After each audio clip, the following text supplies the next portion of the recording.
Hello friends, स्वागत है आपका हमारे यूट्यूब चैनल RST क्लासेस पर। तो आज हम आपके लिए लेके आए हैं कक्षा 10 के संस्कृत गद्य भारती के 9वां पाठ संस्कृत भाषाया गौरवम नामक पाठ।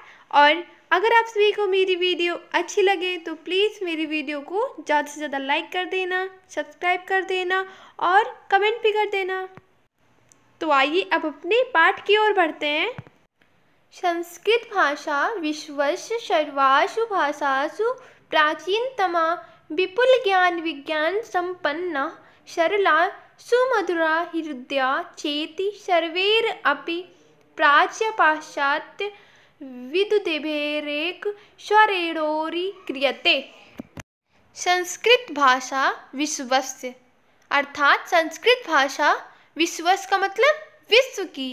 सर्वासु भाषासु, सर्वासु का मतलब सभी, भाषासु भाषाओं में, प्राचीनतमः का मतलब सबसे प्राचीन, विपुल ज्ञान विज्ञान संपन्न का मतलब अत्यधिक ज्ञान विज्ञान से संपन्न, सरलः मतलब सरल, सुमधुरः का मतलब अत्यंत मधुर, हृदयः का मतलब हृदय को आनंदित करने वाली, चेति सर्वैर अपि का मतलब सभी के, अर्थात सभी के हृदय को आनंदित करने वाली है। तो इसका पूरा क्या मतलब निकल रहा है? संस्कृत भाषा विश्व की सभी भाषाओं में सबसे प्राचीन, अत्यधिक ज्ञान विज्ञान से संपन्न, सरल, अत्यंत मधुर और सभी के हृदय को आनंदित करने वाली है। प्राच्य का मतलब होता है पूर्वी, पाश्चात, पाश्चात, विदुदेभेरेक का मतलब होता है विद्वानों द्वारा, स्वरेणो का मतलब एक स्वर से, उर्क्रियते का मतलब होता है स्वीकार किया गया है। तो यहाँ इसका पूरा मतलब निकल रहा है, ऐसा पूर्वी और पाश्चात विद्वानों द्वारा एक स्वर से स्वीकार किया गया है। भारतीय विद्या विशारदे अस्तु का मतलब होता है भारतीय विद्वानों के द्वारा संस्कृतम नाम देवी वाग्नव आख्याता, वाग्नव आख्याता महर्षिभिः। संस्कृतम नाम देवी का मतलब संस्कृत जो नाम है वो देवी, वाग्नव आख्याता का मतलब वाणी कही गई है, महर्षिभिः मतलब महर्षियों द्वारा, अर्थात जो संस्कृत है वो महर्षियों द्वारा दैवी वाणी कही गई है।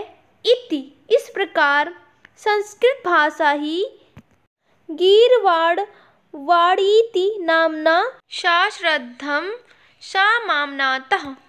इति इस प्रकार संस्कृत भाषा ही गीर्वाण वाणीति का मतलब देवताओं की वाणी नामना इस नाम से, शाश्रद्धम का मतलब श्रद्धा के साथ, सामाम्नातः का मतलब मानी गई। अर्थात इस प्रकार संस्कृत भाषा देवताओं की वाणी नाम से श्रद्धा के साथ मानी गई।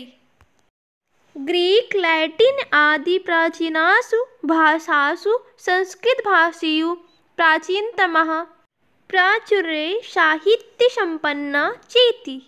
ग्रीक, लैटिन आदि अर्थात ग्रीक, लैटिन आदि प्राचीनासु प्राचीन भाषासु भाषाओं में संस्कृत भाषेयु अर्थात संस्कृत भाषा ही प्राचीनतमः मतलब सबसे प्राचीन, प्राचुर्ये साहित्य संपन्नः का मतलब विशाल साहित्य से युक्त, चेति है, अर्थात ग्रीक, लैटिन आदि प्राचीन भाषाओं में संस्कृत भाषा ही सबसे प्राचीन और विशाल साहित्य से युक्त है। श्री सर विलियम जोन्स नामनः अर्थात श्री सर विलियम जोन्स नाम के पाश्चात्य समीक्षकेण अपि अर्थात पाश्चात्य आलोचक ने भी शतद्वय वर्षेभ्यः मतलब शत का मतलब 100 द्वय 200 वर्षेभ्यः वर्ष प्रागेव का मतलब पहले ही अर्थात 200 वर्ष पहले ही समुद्घोषित मीति का मतलब घोषणा कर दी थी सर्वत्र सभी जगह विश्रुतम का मतलब प्रसिद्ध है अर्थात श्री सर विलियम जोन्स नाम के पाश्चात्य आलोचक ने भी 200 वर्ष पहले ही घोषणा कर दी थी ऐसा सब जगह प्रसिद्ध है। संस्कृत भाषा पुराकाले सर्वसाधारण जनानां वाग्व्यवहार भाषा च आसीत्। संस्कृत भाषा अर्थात संस्कृत भाषा पुराकाले का मतलब प्राचीन काल में सर्वसाधारण जनानां अर्थात सभी साधारण लोगों की वाग मतलब वाणी अर्थात सभी साधारण लोगों की वाणी व्यवहार भाषा चा आसीत और व्यवहार की भाषा आसीत का मतलब थी अर्थात संस्कृत भाषा प्राचीन काल में सभी साधारण लोगों की वाणी और व्यवहार की भाषा थी।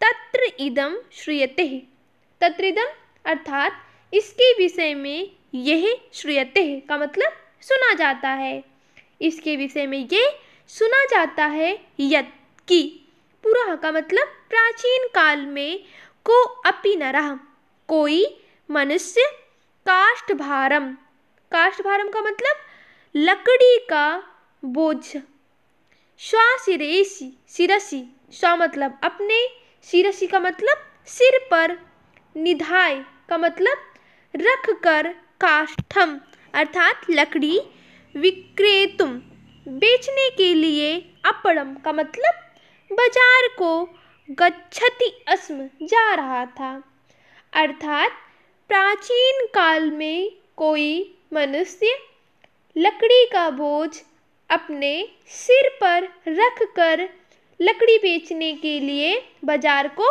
जा रहा था। मार्गे अर्थात रास्ते में नृपः का मतलब होता है राजा अर्थात रास्ते में राजा तेन मिलद उससे मिला अपृच्छ और पूछा भो भारम बाधति भो का मतलब अरे भारम का मतलब बोझ बाधति पीड़ा पहुंचा रहा है अरे क्या बोझ पीड़ा पहुंचा रहा है। काष्ठभार वाहको नृपम तत्प्रश्नोत्तरस्य प्रसंगे अवदत् काष्ठभार वाहको अर्थात लकड़ी का बोझा ढोने वाले का मतलब क्या होता है लकड़हारे ने नृपम राजा से तत्प्रश्नोत्तरस्य उसके प्रश्न के उत्तर प्रसंगे अवदत् प्रसंग में कहा अर्थात लकड़ी का बोझा ढोने वाले ने राजा से उसके प्रश्न के उत्तर के प्रसंग में कहा।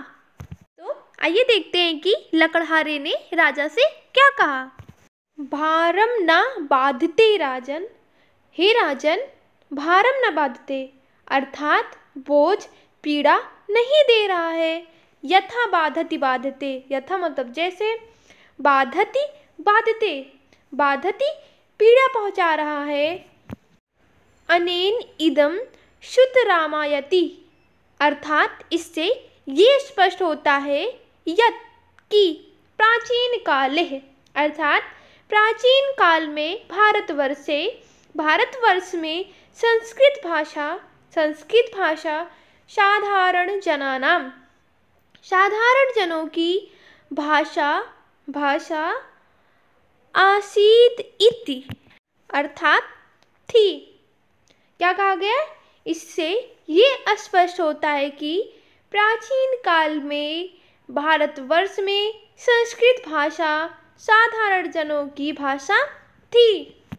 रामायणे अर्थात रामायण में यदा जब भगवतो रामस्य भगवान राम के प्रिय सेवको हनुमान अर्थात प्रिय सेवक हनुमान कनकमयीम अर्थात सोने की मुद्राम आदाय अर्थात अंगूठी को लेकर सीताए माता सीता को दातुम का मतलब देना इच्छति चाहते थे।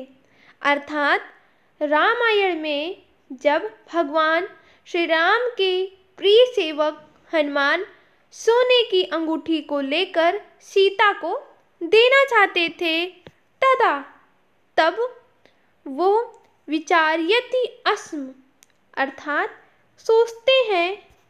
तो आइए आगे देखते हैं कि हनुमान जी क्या सोचते हैं। वाचम चोदारिष्यामि द्विजातिरिव संस्कृताम रावणं मन्यमाना माम सीता भीता भविष्यति। वाचम का मतलब वाणी, चोदारिष्यामि का मतलब बोलूँगा, द्विजातिरिव अर्थात ब्राह्मण के समान, संस्कृताम संस्कृत। तो हनुमान जी ये सोचते हैं मैं ब्राह्मण के समान संस्कृत वाणी बोलूँगा तो रावणं मन्यमानः अर्थात रावण समझते हुए माम मुझे सीता अर्थात माता सीता भीता भविष्यति अर्थात डर जाएंगी। अर्थात इस पूरे श्लोक का मतलब निकल रहा है मैं ब्राह्मण के समान संस्कृत वाणी बोलूँगा तो माता सीता मुझे रावण समझते हुए डर जाएंगी। अस्या भाषायाः साहित्यं सर्वथा सुविशालं विद्यते। अस्या भाषायाः अर्थात इस भाषा का साहित्य सर्वथा अर्थात सब प्रकार से सुविशालम अत्यंत विशाल विद्यते है। अर्थात इस भाषा का जो साहित्य है वो सब प्रकार से अत्यंत विशाल है। तत्र वहाँ संस्कृत साहित्य गद्य पद्य चंपू प्रकार है अर्थात गद्य पद्य और चंपू के भेद त्रिधा का मतलब 3 प्रकार से विभाजित किया जाता है। अर्थात वहाँ संस्कृत साहित्य गद्य पद्य और चंपू के भेद 3 प्रकार से विभाजित किया जाता है। संस्कृत साहित्यम अर्थात जो संस्कृत साहित्य है वो नितांतम उदात्त भावबोध सामर्थ्य संपन्न साधारणम। नितांतम उदात्त भाव का मतलब होता है अत्यंत उच्च भावों के बोध सामर्थ्य संपन्न अर्थात ज्ञान की योग्यता से संपन्न। साधारणम अर्थात असाधारण। श्रुति मधुरं चेति का मतलब होता है सुनने में मधुर है। निर्विवादम का मतलब है यह बात विवाद रहित है। अर्थात संस्कृत साहित्य है वो अत्यंत उच्च भावों के ज्ञान की योग्यता से संपन्न, असाधारण, सुनने में मधुर है, यह बात विवाद रहित है। वस्तुतः वास्तव में साहित्य खलु का मतलब होता है निश्चय ही अर्थात वास्तव में साहित्य निश्चय ही निखिलस्य यापि का मतलब होता है संपूर्ण समाजस्य समाज का प्रत्यक्ष प्रतिबिंबम अर्थात प्रतिबिंब प्रस्तौति का मतलब होता है प्रस्तुत करता है। अर्थात वास्तव में साहित्य निश्चय ही संपूर्ण समाज का प्रत्यक्ष प्रतिबिंब प्रस्तुत करता है।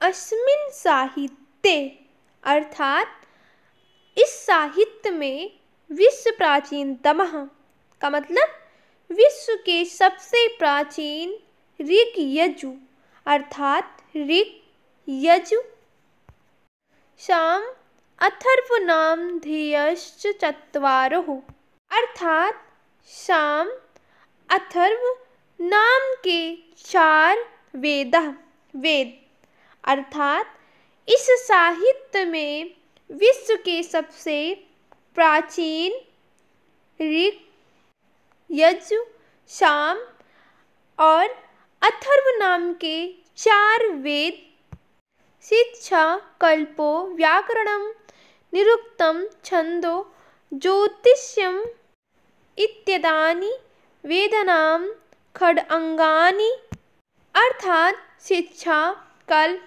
व्याकरण, निरुक्त, छंद और ज्योतिष ये सब वेदानाम वेदों के खड्गानि, खड का मतलब 6, अंगानि का मतलब अंग है, अर्थात ये सब वेदों के 6 अंग हैं। न्याय, वैशेषिक, सांख्य, योग, मीमांसा, वेदांत एति आस्तिक दर्शन शास्त्राणि, चार्वाक, जैन, बौद्धेति नास्तिक दर्शन शास्त्राणि, उपनिषद, स्मृत्या, सूत्राणि, धर्मशास्त्राणि, पुराणानि, रामायणम, महाभारतम इत्यादयः ग्रंथाः संस्कृत साहित्यस्य ज्ञानरत्न प्राचुर्यं समृद्धोष्यन्ति। अर्थात इसका पूरा जो मतलब निकलेगा वो होगा न्याय, वैशेषिक, सांख्य, योग, मीमांसा, वेदांत ये आस्तिक दर्शन शास्त्र, चार्वाक, जैन, बौद्ध ये नास्तिक दर्शन शास्त्र, उपनिषद, स्मृतियाँ, सूत्र, धर्मशास्त्र, पुराण, रामायण, महाभारत आदि ग्रंथ संस्कृत साहित्य के ज्ञान रत्न की अधिकता को घोषित करते हैं। वाल्मीकि, व्यास, भवभूति, दंड, सुबंधु, बाण, कालिदास, अश्वघोष, भारवी, जयदेव, माघ, श्रीहर्ष प्रभृत्या कवयः लेखाः अस्याः गौरवं वर्धयन्ति। अर्थात वाल्मीकि, व्यास, भवभूति, दंडी, सुबंधु, बाण, कालिदास, अश्वघोष, भारवी, जयदेव, माघ, श्रीहर्ष आदि कवि और लेखक अस्याः का मतलब इसके गौरवम गौरव को वर्धयन्ति बढ़ाते हैं, अर्थात श्रीहर्ष आदि कवि और लेखक इसके गौरव को बढ़ाते हैं। अहो संस्कृत भाषायाः अर्थात संस्कृत भाषा के भंडारस्य का मतलब भंडार का, निसीमितः का मतलब सीमा रहित होना, आश्चर्यजनक है। यस्याः का मतलब जिसके, शब्द परायणस्य का मतलब शब्दों के परायण अर्थात व्याख्यान भी कह सकते हैं, के विषये के मतलब विषय में, महाभाष्ये लिखितम् अर्थात महाभाष्य में लिखा वर्तते है। तो पूरा क्या मतलब निकल रहा है, जिसके शब्दों के परायण अर्थात व्याख्यान के विषय में महाभाष्य में लिखा है। यद कि दिव्यम अर्थात दिव्य, वर्ष सहस्त्रम का मतलब 1000 वर्ष तक, बृहस्पति अर्थात बृहस्पति ने, इंद्राय का मतलब इंद्र को, शब्द प्रायणम इति अर्थात शब्द का व्याख्यान किया। तो मतलब निकल रहा है बृहस्पति ने दिव्य 1000 वर्ष तक इंद्र को शब्द का व्याख्यान किया। कोश प्रक्रिया आसीत अर्थात यही कोश की प्रक्रिया थी। संस्कृत व्याकरणेन एवं विधा शैली प्रकटिता पाणिनिना संस्कृत व्याकरणेन का मतलब संस्कृत व्याकरण के द्वारा एवं विधा ऐसी शैली का प्रकटिता का मतलब प्रतिपादन किया पाणिनिना का मतलब महर्षि पाणिनि ने अर्थात महर्षि पाणिनि ने संस्कृत व्याकरण के द्वारा ऐसी शैली का प्रतिपादन किया यथा जिससे शब्दकोशः का मतलब शब्दकोश अल्प प्रयोजनः का मतलब कम प्रयोजन वाले एवं ही जातः हो गए। अर्थात महर्षि पाणिनि ने संस्कृत व्याकरण के द्वारा ऐसी शैली का प्रतिपादन किया जिससे शब्दकोश कम प्रयोजन वाले ही हो गए। तस्य का मतलब उनका व्याकरणम व्याकरण विश्व प्रसिद्धम एवं न का मतलब विश्व प्रसिद्ध ही नहीं अपितु बल्कि अद्वितीयम अपि मन्यते का मतलब अद्वितीय भी मन्यते का मतलब माना जाता है। अर्थात उनका व्याकरण विश्व प्रसिद्ध ही नहीं अपितु अद्वितीय भी माना जाता है।